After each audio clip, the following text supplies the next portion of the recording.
आप सभी को प्यार भरा नमस्कार। मेरा नाम दिनेश कुमार है और आप देख रहे हैं ठाकुर पाठशाला। ठाकुर पाठशाला में आप सभी का स्वागत है। पिछले कक्षाओं में हमने जोड़ के बारे में सीखा, घटाव के बारे में सीखा। इस कक्षा में हम गुणा के बारे में सीखने वाले हैं। तो चलिए शुरू करते हैं गुणा के बारे में। जैसे कि गुणा, मल्टीप्लिकेशन आप पहले से भी जानते होंगे।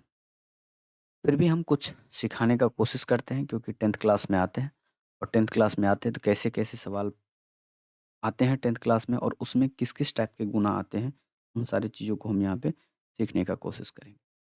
तो चलिए सबसे पहले हम वैसे पिछले क्लास में भी बता चुके हैं लेकिन इस क्लास में भी बताते हैं। जब हम प्लस को मल्टीप्लाई करते हैं प्लस के साथ तो होता है प्लस।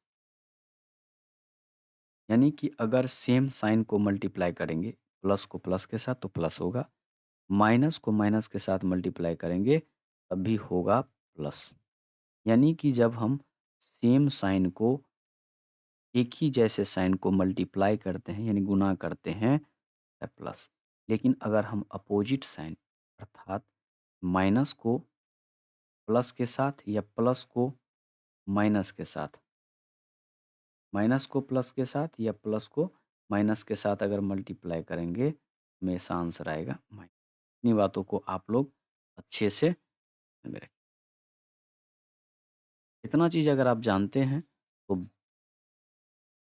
बहुत अच्छी बात। पहले से अगर जानते हैं तो, नहीं जानते हैं तो अभी जान लीजिए और आगे हम सवाल बनाने का कोशिश करते हैं। चलिए शुरू करते हैं। जैसे कि यहाँ पे एक सवाल दिया हुआ -5 मल्टीप्लाई -7। तो 7 को और 5 को मल्टीप्लाई करना आप जानते हैं, 7 पंचे 35। ये तो आप जानते हैं। बट माइनस को मल्टीप्लाई करना है किसके साथ? माइनस के साथ। माइनस माइनस दोनों सेम सेम, तो दोनों सेम सेम है तो गुना करेंगे तो होगा प्लस और प्लस 35 होगा। बट प्लस 35 नहीं लिखा जाता है, लिखा जाता है केवल 35। क्योंकि किसी भी संख्या के पीछे अगर कोई चिन्ह नहीं है, कोई साइन नहीं है तो वो प्लस माना जाता है। ऐसे ही इन सवालों में देखें तो हम मल्टीप्लाई में जब बट्टा में दे रखा हो तो हम कैसे-कैसे काटते हैं। या तो हम ऊपर वाले को नीचे वाले के साथ मल्टी काटेंगे। जैसे 2 को इससे हम काट सकते हैं, 2 से 8 को काट सकते हैं, 2 चौक, ठीक है? अगर दोनों 2-3 तरीके से काट सकते हैं। जैसे हमारे पास एक सवाल है 4/6 मल्टीप्लाई 9/10।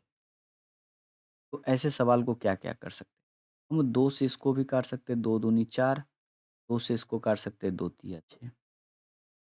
फिर इस 3 से इस 9 को भी काट सकते हैं, 3 तिया 9।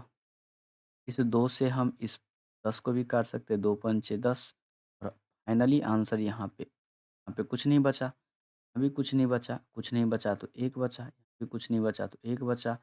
और जब भी हम गुना करते हैं, ऊपर वाला का ऊपर वाले के साथ गुना होता है, नीचे वाला का नीचे वाले के साथ। तो यहाँ पे आंसर आ जाएगा 3 बटा। यानी मल्टीप्लाई में जो हम काटते हैं या तो कोना-कोनी काटेंगे या नहीं तो ऊपर-नीचे काटेंगे।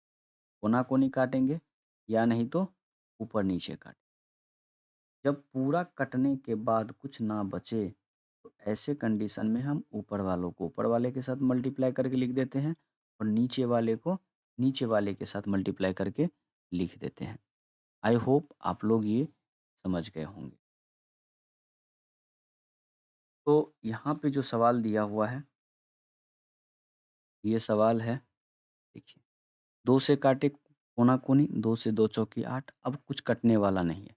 लेकिन यहाँ से माइनस और ये माइनस आपस में कट जाए, एक नीचे एक ऊपर।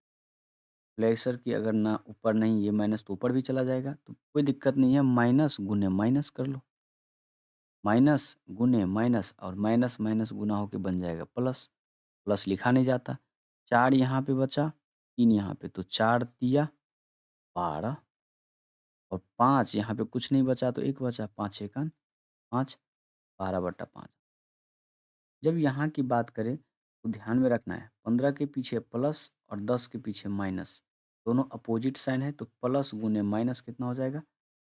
कोष्ट का मतलब होता है गुना। 15 दहन 150 के बाद सब। इस 3 को देखो, इस 3 के बट्टा में कुछ नहीं है तो 1 है। इस कंडीशन में 3 ऊपर में है और बट्टे के नीचे 1 है। नीचे वालों के नीचे वाले के साथ मल्टीप्लाई, ऊपर वाला का ऊपर वाले के साथ। और -3 को 1 से गुणा करेंगे तो -3 और 1 को 2 से गुणा करेंगे तो ये हमारा। अब हम इस सवाल को देखते हैं, काटने का कोशिश करते हैं। 7 से काट रहे हैं तो 7 दूनी 14, 2 से काट रहे हैं 30 दूनी 60।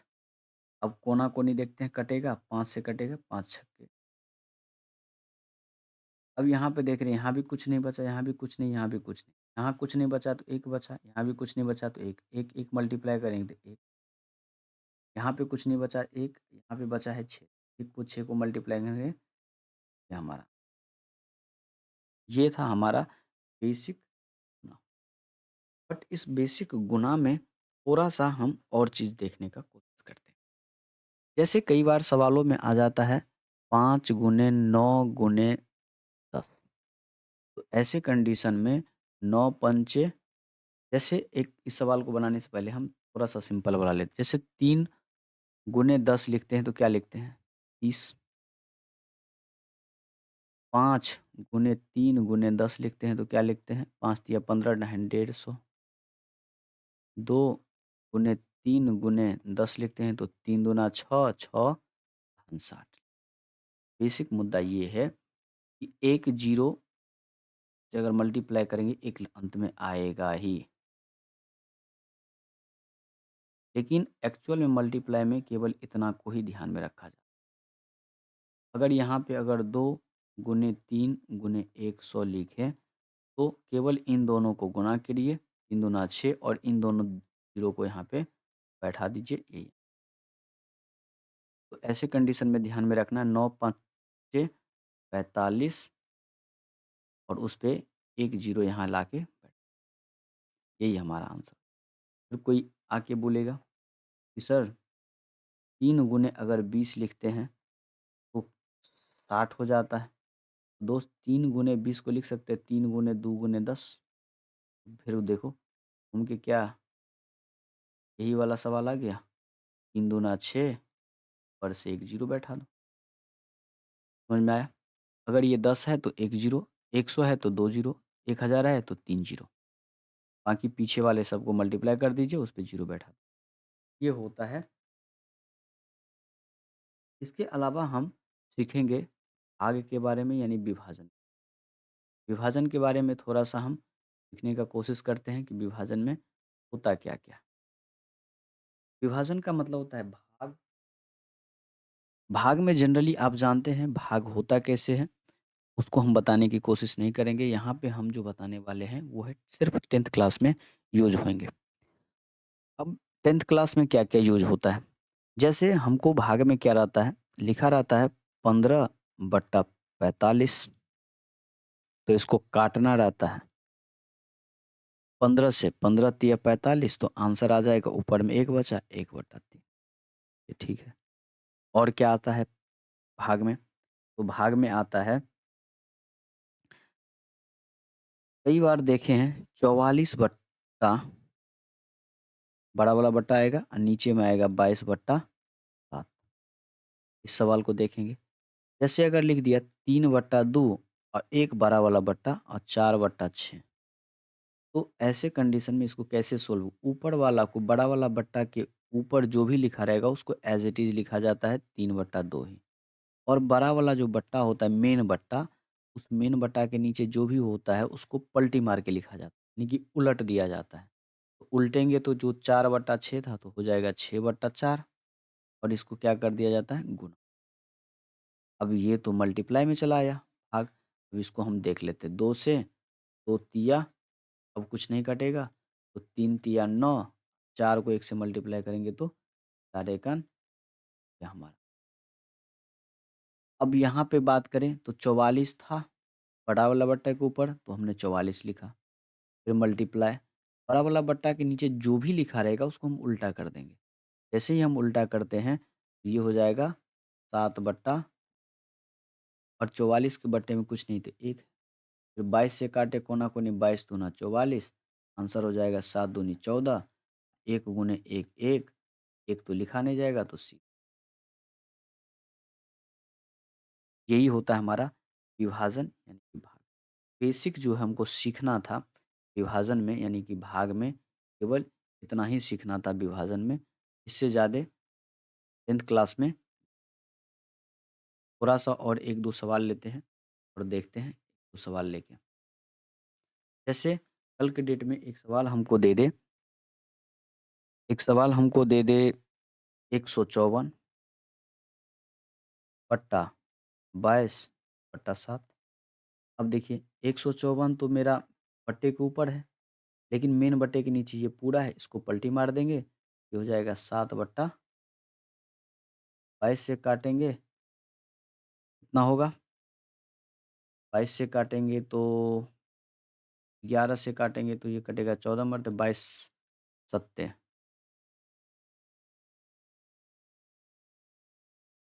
ये 22 से कटेगा, 7 सत्ते आंसर आ 1 सेकंड में। एक और चीज़ सिखाना था भाग के बारे में, 5 बट्टा अगर 7 लिखा हो, तो इसको हम लिख सकते हैं 5:7 या 3:2 लिखा हो, तो इसको लिख सकते हैं 3/2। ये भाग है। भाग को ऐसे भी लिखा जाता है 4/3। तो इस डंडा को अगर हम यहाँ से गायब कर दें, इस डंडा को अगर बीच से गायब कर दें, तो यही हमारा क्या बन जाता है? यही हमारा बन जाता है एक्चुअल में अनुपात कुछ और नहीं, एक भाग का ही पार्ट है, भाग ही है। तो 4:3 लिखा रहे तो इसका मतलब 4/3 होगा, या 4/3 लिखा रहे तो इसका मतलब 4:3 होगा। ये थोड़ा-सा आप इसके अलावा भाग में थोड़ा-सा एक चीज़ और हमको देखना है और वो देखना है, जैसे जब हम किसी संख्या में 10 से भाग देते हैं, जैसे यहाँ दे दिए हम 15 में देते हैं 10 से भाग। तो ऐसे कंडीशन में जैसे ही 10 से भाग देते हैं, तो जितना ज़ीरो होता है इन पट्टी के नीचे, उतना अंक पीछे दशमलव खिसक जाता है। यानी 10 एक ज़ीरो है तो 1 अंक को छोड़ के हम दशमलव बैठा देंगे यानी कि 1 दशमलव। यही अगर हम दे 115 और भाग दे 100 से, तो हम जो लिखेंगे 115, लेकिन 2 अंक था तो 2 अंक के बाद दशमलव बैठा देंगे 1, 2। ये बेसिक चीज़ आप लोगों को पता होना चाहिए गुना और आगे के बारे में। तब जाके आप लोगों का सवाल बेहद आसानी तरीके से आप लोग को एक होमवर्क देते हैं। इस होमवर्क को आप लोग बना के रखिएगा। हम नेक्स्ट जो वीडियो लाएँगे उसमें इस सवाल को बना के देखें। अब बेस्ट अप्रोच क्या है बनाने का आपका? जैसे 36.6 लिखे बट्टा 10, इसका आंसर कितना होगा? 20 प्लस 624 बट्टा 100, इसका आंसर क्या होगा? आई होप आप लोगों को वीडियो पसंद आया होगा। वीडियो अगर पसंद आए लाइक कीजिए, चैनल को सब्सक्राइब कीजिए, अपने दोस्तों के पास शेयर कीजिए। जय हिंद।